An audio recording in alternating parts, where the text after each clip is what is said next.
speech. First up, Securities Services Risks, Opening Markets to Foreign Investors and the Future of Securities Services. And to deliver the speech, I'd like to invite Mr. Colin Parry, Chief Executive Officer of International Securities Services Association.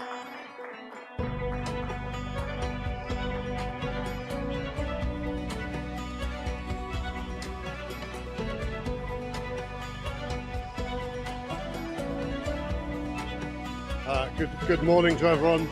Thank you very much, Dr. Akram, and for inviting me here. It's a pleasure to be here and talk to you. So I've got 20 minutes, and covering those three topics and explaining ISSA in 20 minutes is a struggle. So the good thing is everything we do is open to all members, and so if you're not a member, have a conversation with me afterwards, and we can talk more. But I'm going to try and do this in 20 minutes. I've been told I have to do it in 20 minutes. Right. So, first thing is, what's ISSA and what do we do? So, ISSA is the leading global trade association, and we only focus on security services. So, what we're really doing is looking at the business that you're in and your clients are in. We are totally global, so we've got members all the way around from Chile to New Zealand, whichever way around the world you want to travel. So we get views from everybody across the globe, and that is particularly important to us. And the core franchise is CSDs like yourselves from across the globe, and also the custodians and global custodians. And then we're also supported by the various technology firms and others who are supporting actors in our industry. And then we've got a very simple vision, which is to shape the future of security services. Now, for an organization with 4 employees, that's relatively hard. So how do we do it? So the 4 employees, we work reasonably hard, obviously. One of my bosses here, or one of my bosses is here. But what we try and do is use the power of the network and connect people from across all those institutions to discuss the key things which are happening. And we do that in 2 ways. One, we have a symposium every other year. The next symposium is the 6th to the 8th of May 2025. That is our key event, which we do on average every 2 years. And we get people together to talk about what's happening in the industry in an in-depth manner at sort of the CEO of the business line, Securities or CSD. So it's a high quality conversation. The second thing, which is really the powerhouse of ISSA, is the working groups. And we'll talk more about those as we go forward. But essentially, the working groups are the experts from all around the world talking about the topics which we as an organization think are important. And the reason we pick those topics is because that is what our members tell us they want to talk about. So those working groups allow the opportunity to collaborate, and then on the back end of that, we're hoping that the industry changes. So many of you will use the ISSA Financial Crime Compliance Principles and the questionnaire that goes along with that. That is an example of change for the better for the industry. So just to say, one of my bosses is here, as I say, Haruna. This is what I do all my time. We go to a number of conferences, talk about ISSA and what we're doing and the papers we're producing. We do that again across the globe as we get the opportunity. The thing that takes up the majority of my time, though, is producing the papers. And so we write papers on all the topics from each working group. Some working groups produce more than others because they're doing a shorter piece of work. Some of the working groups take a long time. So just so you get an overview of the working groups and the reason why these are interesting to you, I'm going to take only 4 things off this one, and then we're going to go to the future structure. So future of security services in the middle of the bottom, over the middle row, that is closing. So we've created a paper. Hopefully those of you who subscribe to our LinkedIn or our website or newsletters saw that on Thursday. That is our latest paper, and so that working group will close, or it has closed effectively now. The second one that's going to close is operational resilience. That's presently with a technical author. The idea of that one is we have a questionnaire that people can use across the globe to answer all the operational resilience questionnaires you're getting. So at the moment, you're getting ones from multiple firms saying, how are you organized, whatever. The idea of this is we have a standard form which we can use across the globe to respond to any of those operational resilience questionnaires. So as I say, that will come out in October.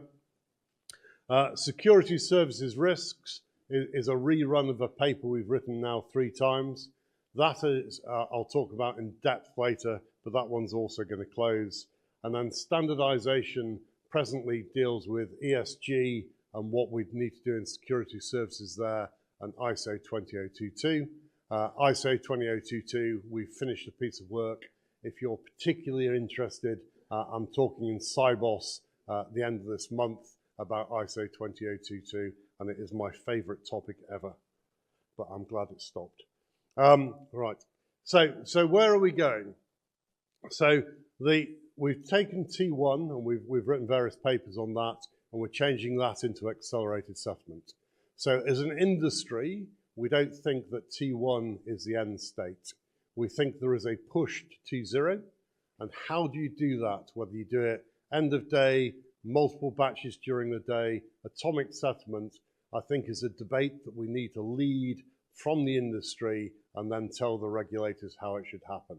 The challenges of T+1 in the US, for example, has shown the problems with the regulators leading the way because they don't understand foreign exchange because they sit in their own country, for example. Asset servicing will carry on. That's looking at governance and proxy voting and the automation of that. Digital identity onboarding, again, is looking exactly as it says. How do we make the onboarding process more efficient and more effective across the globe? We wrote the challenges down. We've now got to write the solutions paper, which is somewhat harder. Domestic CSDs, we've got 2 pieces of work going there.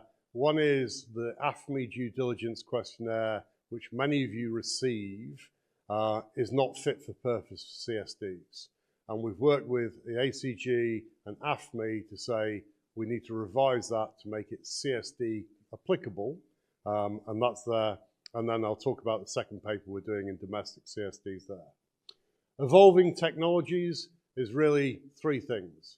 One is customer experience, right, and the technologies involved in that, so be that APIs or others.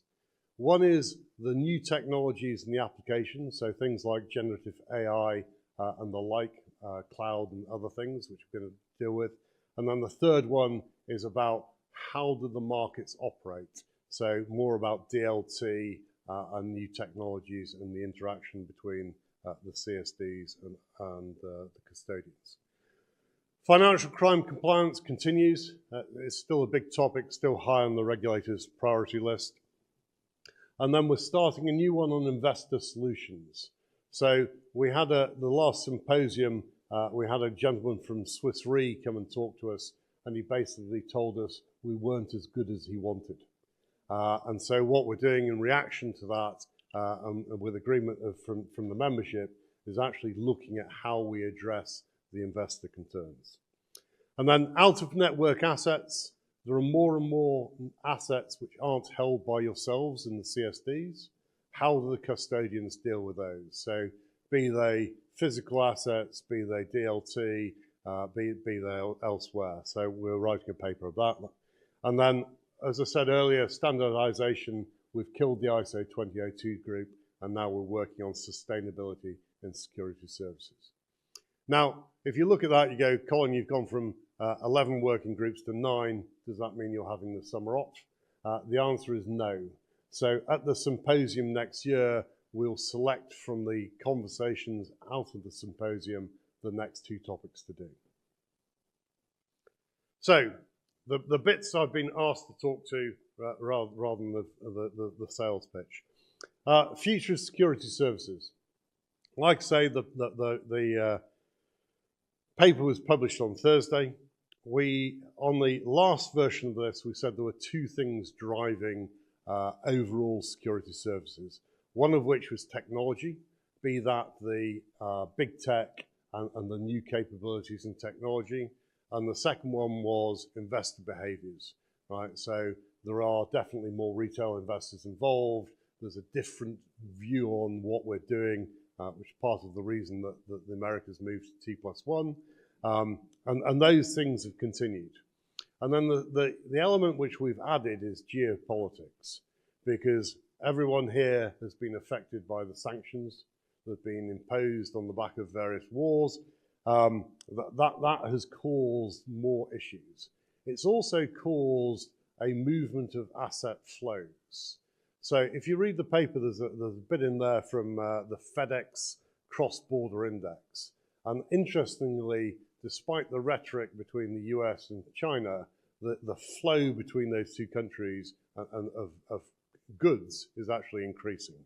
So while there's a rhetoric thing, there's also a what's going on in reality.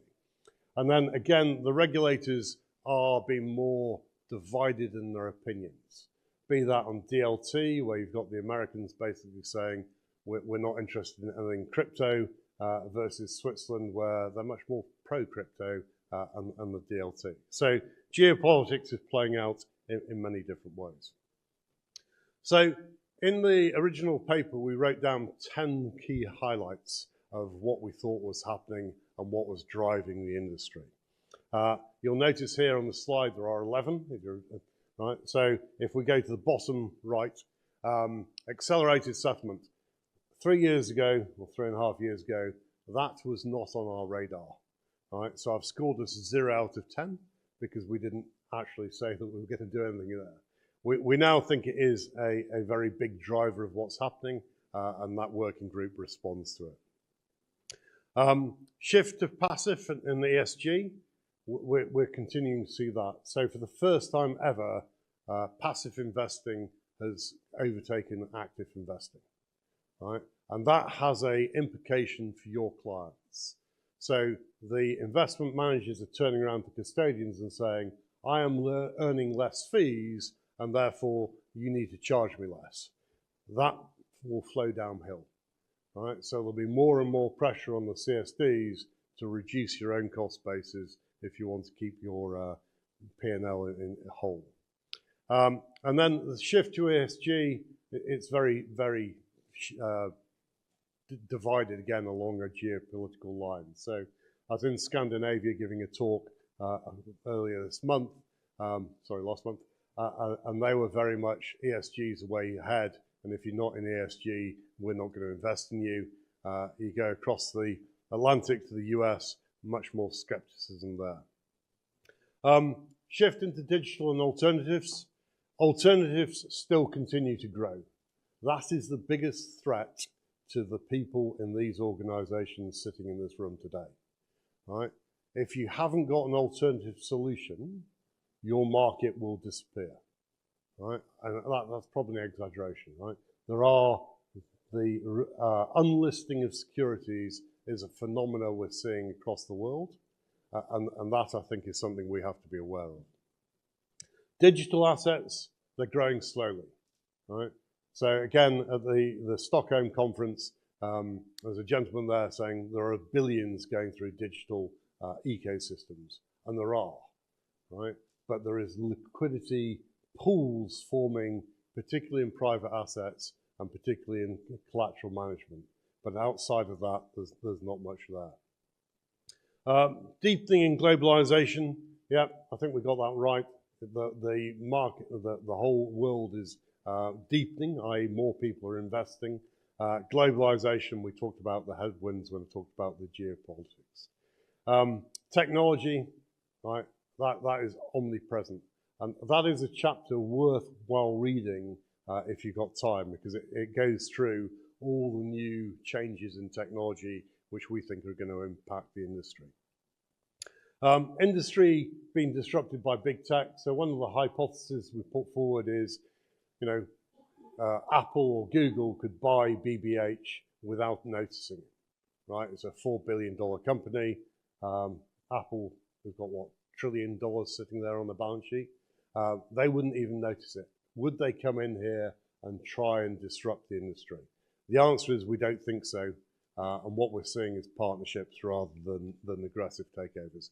And that, I think, is partly because they've got their antitrust problems and they don't want the financial regulators on their case as well. Data, we're seeing increased use cases, but it's slow, right? And turning data into P&L has been a problem for everybody. Emerging risks, we've got that, we've got the paper, that's not talking about. Sourcing and partnerships, more and more sourcing and partnerships occurring across the globe, both with technology and partnerships between firms. And we've seen again today or yesterday, we're talking about the move between people and the links between CSDs, etc. So that's really going. At the time, we said there was going to be a loose monetary and fiscal policy. We just got that wrong. Right? If I'd known that we were going to have an expansionary policy at the time, followed by a hard contraction, I'd have made money on the bond market, but I didn't. And then regulation, it continues as it was. So that really is a very quick shoot through securities, the future of security services, the papers out there. So risk was the second topic I had to get through.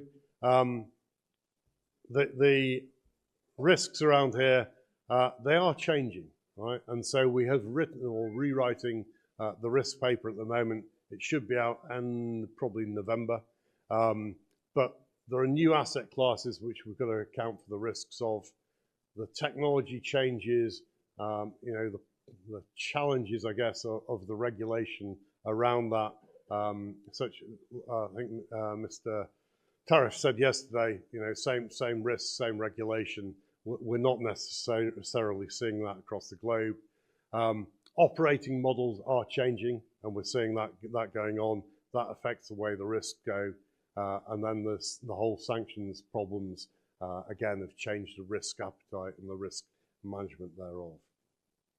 This slide, I'm really just going to flick over. The paper's effectively divided into these chapters. It's well worth it.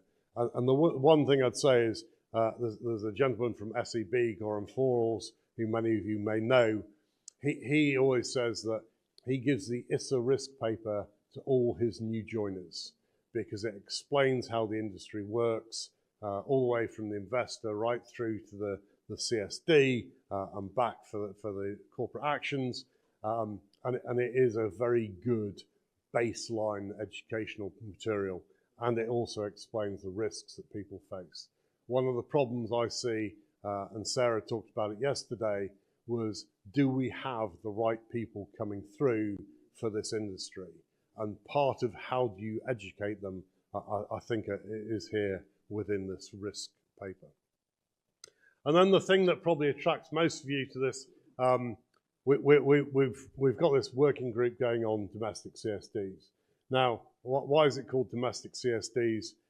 Essentially because when we set it up with input from many different jurisdictions, the view was that not all the CSDs have the same problems as DTC, Euroclear, SIX, Hong Kong Exchange, etc. Right?